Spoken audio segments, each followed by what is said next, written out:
PLE se déroulant cette année à Toronto au Canada, y est le PLE vu depuis des années par les fans comme la poubelle du Royal Rumble. What's up les catchadistes, c'est Jimbo et aujourd'hui j'ai décidé de braquer les projecteurs sur Elimination Chamber. Avant de commencer cette vidéo, je tiens à mettre les points sur les i et catchadistes. Comme pour la plupart des vidéos que j'ai faites précédemment, cette vidéo est entièrement mon avis personnel. Donc comme toutes les vidéos, il est tout à fait possible que vous soyez pas du tout d'accord avec moi. Dans ce cas, je vous invite à me donner votre avis dans l'espace des commentaires. Et comme d'habitude, je vous invite à le faire de manière courtoise. Car oui les catchadistes, on peut ne pas être du tout d'accord entre nous, car on sait très bien, le catch n'est pas du tout objectif. Et comme je le dis à chaque fois, on ne regarde que du catch. Donc il n'y a aucune raison de s'énerver entre nous. Donc voilà, j'espère que les choses ont bien été claires pour vous les catchadistes. Et c'est donc parti pour la vidéo.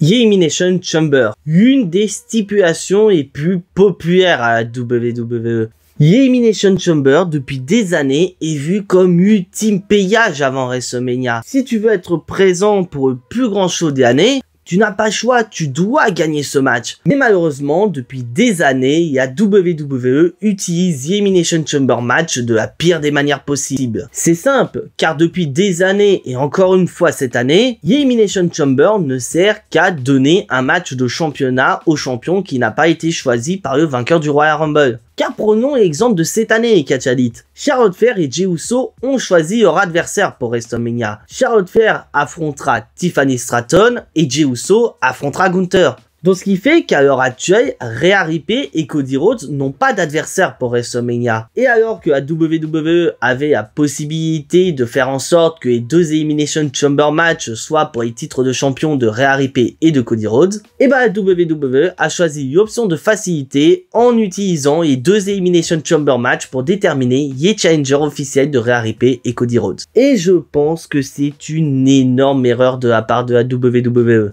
Car là, je vais vous poser une question et catchadistes et je vous invite à me dire votre réponse dans l'espace des commentaires. Est-ce que vous vous souvenez de la dernière fois où on avait eu deux Elimination Chamber match pour des titres de champion du monde? Donc voilà, si jamais vous n'avez pas la réponse, je vous la donnerai en fin de vidéo. Alors oui, je peux comprendre qu'à quelques semaines de WrestleMania, la WWE ne veut pas prendre de risques. Car certes, Elimination Chamber reste une des stipulations les plus impressionnantes à la WWE, mais ça reste aussi une des stipulations les plus dangereuses à la WWE. Et je trouve ça paradoxal de dire qu'à WWE ne veut pas prendre de risque de voir leur champion blessé. Surtout quand tu sais que le dernier match de Cody Rhodes, c'était un match de l'échec contre Kevin Owens où il aurait très bien pu se blesser. Mais malheureusement, la WWE nous montre que Elimination Chamber match, c'est juste un lot de consolation. Car on met littéralement des catcheurs et des catcheuses qui n'ont pas remporté le Royal Rumble pour qu'ils aient plus ou moins une deuxième chance derrière WrestleMania. Donc ce qui fait que Elimination Chamber,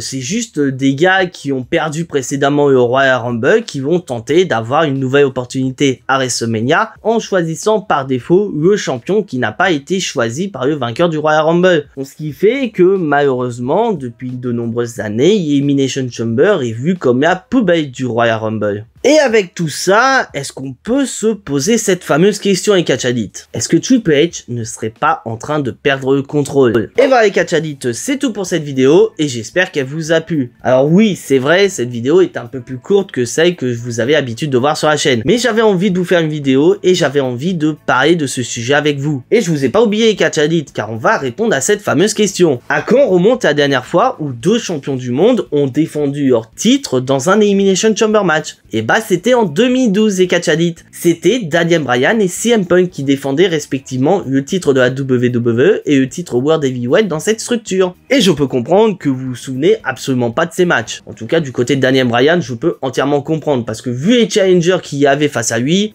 clairement c'est un des pires Elimination Chamber matchs de l'histoire. Si bien sûr vous avez apprécié cette vidéo, n'hésitez pas à lâcher votre plus gros pouce bleu, c'est entièrement gratuit et c'est un énorme moyen de me soutenir. Si bien sûr vous n'êtes pas encore abonné à la chaîne, je vous invite à le faire, c'est entièrement gratuit et c'est également un autre moyen de me soutenir.